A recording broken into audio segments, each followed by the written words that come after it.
Hi everyone, ഞാൻ Swathi, Kozhikode medical കോളേജിലെ final year MBBS student ആണ്. നീറ്റ് എക്സാമിൻ്റെ ലാസ്റ്റ് 3 months പ്രിപ്പറേഷൻ എങ്ങനെയായിരിക്കണം, അതിന് നിങ്ങൾ യൂസ് ചെയ്യേണ്ട സ്ട്രാറ്റജി എന്താണെന്നാണ് ഈ വീഡിയോയിൽ ഞാൻ പറയാൻ പോകുന്നത്. ആൻഡ് ഐ ഷെയർ യു, ഈ വീഡിയോ നിങ്ങൾ കംപ്ലീറ്റ് കാണുകയാണെങ്കിൽ നിങ്ങളുടെ ഫൈനൽ നീറ്റ് എക്സാം സ്കോർ ഒരു 100 to 200 നിങ്ങൾക്ക് ഇംപ്രൂവ് ആക്കാൻ പറ്റും. ഞാൻ പറയട്ടെ, ഈ ഒരു ലാസ്റ്റ് 3 months ഓഫ് നീറ്റ് എന്ന് പറയുന്നത് നീറ്റ് പ്രിപ്പറേഷനിലെ ഏറ്റവും ക്രൂഷ്യൽ ആയിട്ടുള്ള ഒരു ടൈം പീരീഡ് ആണ്.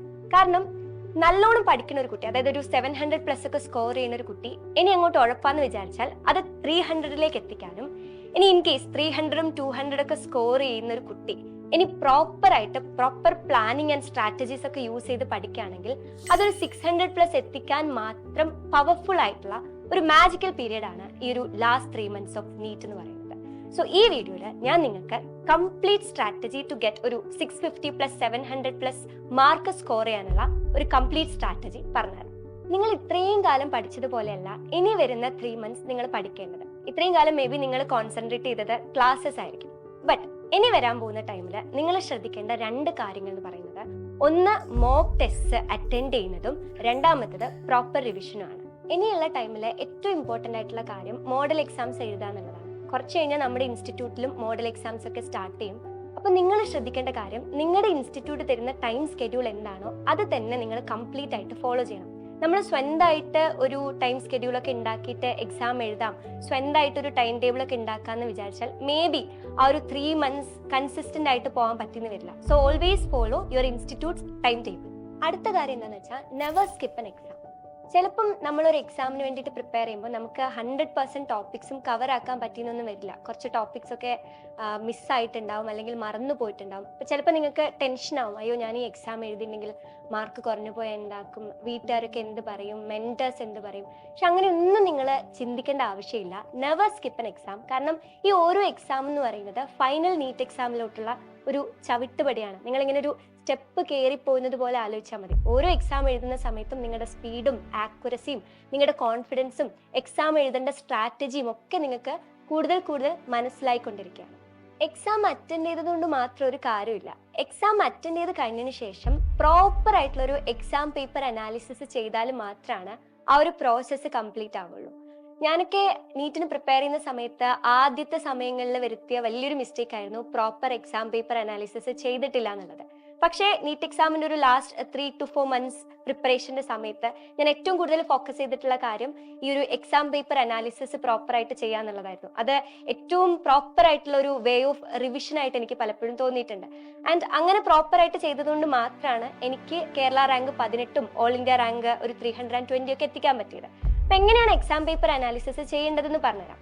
Once you complete the exam, നിങ്ങൾ കുറച്ച് നേരം ഒന്ന് റെസ്റ്റ് ഒക്കെ എടുത്ത് മൈൻഡൊക്കെ ഒന്ന് ഓക്കെ ആക്കിയിട്ട് വീണ്ടും പഠിക്കാൻ വേണ്ടിയിട്ടിരിക്കാം. അപ്പോൾ നിങ്ങൾ എക്സാമിന് തെറ്റിച്ചിട്ടുള്ള ക്വസ്റ്റ്യൻസ് ഉണ്ടാവല്ലോ, ആ ക്വസ്റ്റ്യൻസ് ഒക്കെ നിങ്ങൾ മസ്റ്റായിട്ടും വീണ്ടും നിങ്ങൾ അതിൻ്റെ ആൻസർ കീ ഒക്കെ നോക്കിയിട്ടും, അല്ലെങ്കിൽ ആ ക്വസ്റ്റ്യൻ NCERTയിൽ എവിടെ നിന്നാണോ വന്നത് ആ ഒരു ഭാഗം റീവിസിറ്റ് ചെയ്തിട്ടൊക്കെ പഠിക്കാം. ഇനി എക്സാമിന് തെറ്റിച്ച ക്വസ്റ്റ്യൻസ് മാത്രമല്ല, എക്സാം എഴുതുന്ന സമയത്ത് നിങ്ങൾക്ക് എന്തെങ്കിലും കൺഫ്യൂഷനൊക്കെ തോന്നിയിട്ടുള്ള ഏതെങ്കിലും ക്വസ്റ്റ്യൻ ഉണ്ടാവില്ലേ, അതൊക്കെ നിങ്ങളൊന്ന് എക്സാം എഴുതുന്ന സമയത്ത് ബബിൾ ചെയ്ത് വെച്ചാൽ നല്ലതായിരിക്കും. ആൻഡ് അങ്ങനെ കൺഫ്യൂഷൻ തോന്നിയ ഭാഗങ്ങളും once you complete the exam paper അനാലിസിസിൽ നിങ്ങൾ വീണ്ടും റീവിസിറ്റ് ചെയ്യണം. ഇനി മോഡൽ എക്സാമിൻ്റെ സമയത്ത് എങ്ങനെയാണ് ഓരോ സബ്ജക്റ്റും പഠിക്കേണ്ടത്, എങ്ങനെയാണ് അപ്രോച്ച് ചെയ്യേണ്ടതെന്ന് നിങ്ങൾക്ക് മേ ബി ഡൗട്ട്സ് ഉണ്ടാവില്ലേ. മെയിൻ തിങ് എന്ന് പറയുന്നത്, നമ്മൾ എന്നും എക്സാം എഴുതുന്നുണ്ട്, എക്സാം പേപ്പർ അനാലിസിസ് ചെയ്യുന്നുണ്ട്, അതുകൊണ്ട് നമുക്ക് സബ്ജക്റ്റ് പഠിക്കാൻ ഉള്ള ടൈം ആക്ച്വലി കുറവായിരിക്കും. സത്യം പറയുകയാണെങ്കിൽ നമുക്കങ്ങനെ ഡെപ്തിലൊന്നും പഠിക്കാൻ പറ്റിയെന്ന് വരില്ല. മെയിനായിട്ട് നമ്മൾ ചെയ്തുകൊണ്ടിരിക്കുന്നത് റിവിഷനാണ്. ഇനി എങ്ങനെയാണ് ഫിസിക്സും കെമിസ്ട്രിയും ബയോളജിയും പഠിക്കേണ്ടതെന്ന് പറഞ്ഞുതരാം. ആദ്യം നമുക്ക് ഫിസിക്സിൽ തുടങ്ങാം. കാരണം ഫിസിക്സ് ആണല്ലോ പലർക്കും ഭയങ്കര ഒരു വില്ലനായിട്ട് തോന്നുന്ന ഒരു സബ്ജക്റ്റ്.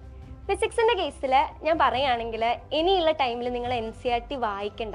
ആക്ച്വലി ഞാൻ നീറ്റിന് പ്രിപ്പയർ ചെയ്യുന്ന സമയത്ത്, റിപ്പീറ്റ് ചെയ്യുന്ന സമയത്ത് NCERT ആകെ വായിച്ചിട്ടുള്ളത് ഫിസിക്സിൽ ആറ്റംസ് ആൻഡ് ന്യൂക്ലിയൈ, പിന്നെ semi conductors, dual nature of atom, ഇങ്ങനെ പറയുന്ന കുറച്ച് തിയറിറ്റിക്കൽ കാര്യങ്ങൾ വരുന്ന ചാപ്റ്റേഴ്സിൽ മാത്രമാണ് NCERT വായിച്ചിട്ടുള്ളത്.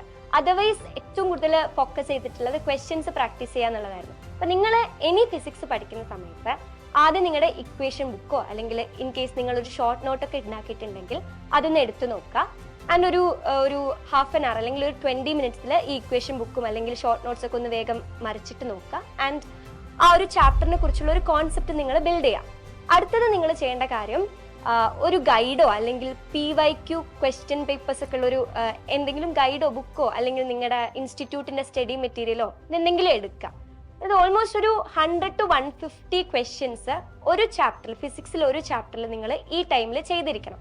ഞാൻ പ്രിഫർ ചെയ്യുക PYQs ചെയ്യുന്നതായിരിക്കും നല്ലതെന്നാണ്. ഇൻ കേസ് നിങ്ങൾ ഓൾറെഡി PYQs ഒക്കെ ചെയ്തിട്ടുണ്ടെങ്കിൽ നിങ്ങളുടെ കോച്ചിങ് ഇൻസ്റ്റിറ്റ്യൂട്ടിന്റെ സ്റ്റഡി മെറ്റീരിയൽ ഓർ എന്തെങ്കിലും ഒരു ഗൈഡ് ഒക്കെ യൂസ് ചെയ്യാം. പക്ഷേ നിങ്ങൾ എന്താണോ യൂസ് ചെയ്യുന്നത് ആ ഒരു ഗൈഡിലുള്ള ക്വസ്റ്റ്യൻസ് കംപ്ലീറ്റ് അറ്റൻഡ് ചെയ്യാൻ നോക്കണം. അല്ലാണ്ട് ഒരു ഗൈഡിന് ആകെ ഒരു 20-30 ക്വസ്റ്റ്യൻസ്, ഇനി PYQs ഒരു 30 ക്വസ്റ്റ്യൻസ്, ഇനി സ്റ്റഡി മെറ്റീരിയലിന് വേറെ ക്വസ്റ്റ്യൻസ്, അങ്ങനെ ചെയ്യുകയാണെങ്കിൽ ആ ചാപ്റ്ററിന് ചോദിക്കാൻ പോകുന്ന എല്ലാ ടൈപ്പ് ക്വസ്റ്റ്യൻസും മേ ബി നിങ്ങൾക്ക് കവർ ചെയ്യാൻ പറ്റിയെന്ന് വരില്ല.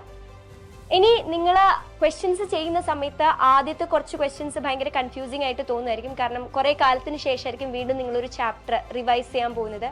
പക്ഷേ കുറച്ച് ക്വസ്റ്റ്യൻസ് ഒക്കെ ചെയ്ത് കഴിഞ്ഞ് അത് മനസ്സിലാവാത്തത് വീണ്ടും നിങ്ങൾ ടെക്സ്റ്റ് ബുക്കോ അല്ലെങ്കിൽ നോട്ട്സോ ഒക്കെ നോക്കി ഒന്ന് കാര്യങ്ങളൊക്കെ പഠിച്ചു കഴിഞ്ഞതിന് ശേഷം നിങ്ങൾ ഒന്ന് ആ ട്രാക്കിൽ കയറി കഴിഞ്ഞാൽ ബാക്കിയുള്ള ക്വസ്റ്റ്യൻസ് നിങ്ങൾക്ക് സ്മൂത്ത് ആയിട്ട് ചെയ്യാൻ പറ്റും.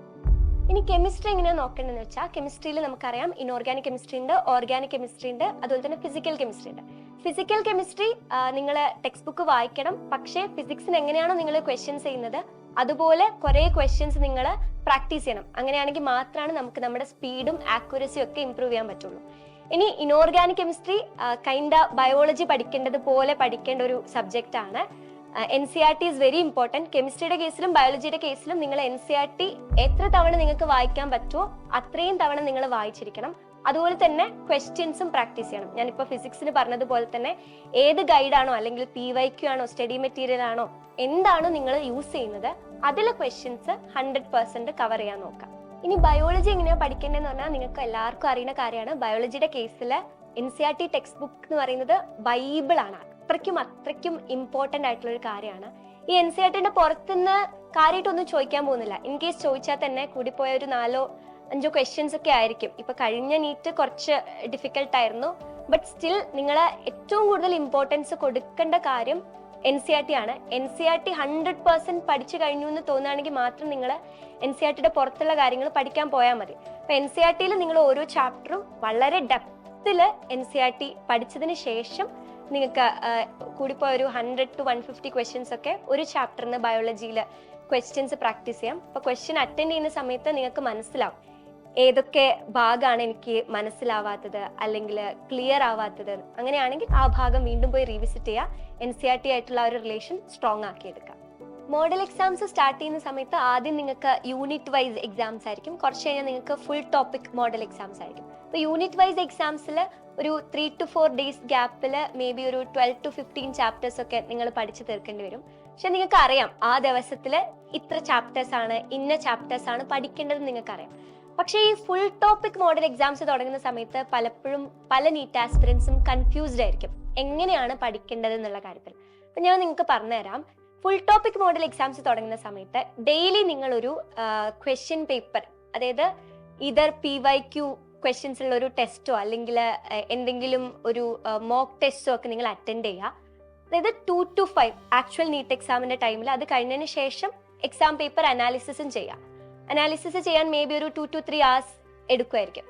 ഇനി ഡെയിലി നിങ്ങളൊരു 12 to 14 hours പഠിക്കുകയാണെങ്കിൽ ബാക്കി നിങ്ങൾക്കൊരു 7 to 8 hours അടുത്ത് എക്സ്ട്രാ ടൈം കിട്ടും. ആ ടൈമിലാണ് നമ്മൾ പ്രോപ്പർ ആയിട്ടുള്ള റിവിഷൻ ചെയ്യേണ്ടത്. ഞാൻ ഇപ്പോൾ പറഞ്ഞ മെത്തേഡിൽ, അതായത് ഫിസിക്സും കെമിസ്ട്രിയും ബയോളജിയും ഞാൻ ഇപ്പോൾ പറഞ്ഞ രീതിക്ക് നിങ്ങൾക്ക് അപ്രോച്ച് ചെയ്യാം.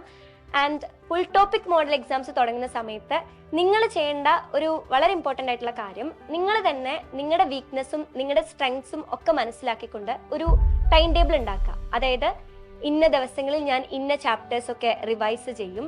ബയോളജിയിൽ ഇത്ര ചാപ്റ്റേഴ്സ്, കെമിസ്ട്രിയിൽ ഇത്ര ചാപ്റ്റേഴ്സ്, ഫിസിക്സിൽ ഇത്ര ചാപ്റ്റേഴ്സ്, അങ്ങനെ ഒരു ടൈം ടേബിൾ ഉണ്ടാക്കിയതിന് ശേഷം അത് വളരെ കൺസിസ്റ്റന്റ് ആയിട്ട് പോകും. അപ്പൊ ഞാൻ നിങ്ങൾക്കൊരു ടൈം ടേബിൾ പറഞ്ഞു തരാണെങ്കിൽ അതൊരിക്കലും എല്ലാവർക്കും ആപ്റ്റ് ആയിട്ടുള്ള ഒരു കാര്യമായിരിക്കില്ല. കാരണം ചിലർക്ക് ഫിസിക്സ് ഭയങ്കര ഈസി ആയിരിക്കും, ചിലർക്ക് ബയോളജി ആയിരിക്കും ഈസി. അപ്പൊ നിങ്ങളുടെ സ്ട്രെങ്സും വീക്ക്നെസ്സും ഒക്കെ മനസ്സിലാക്കിക്കൊണ്ട് നിങ്ങൾ തന്നെ ഉണ്ടാക്കേണ്ട ഒരു ടൈം ടേബിൾ ആയിരിക്കണം അത്. ആൻഡ് അത് നിങ്ങൾ ഭയങ്കര കൺസിസ്റ്റന്റ് ആയിട്ട് ഫോളോ ചെയ്യണം.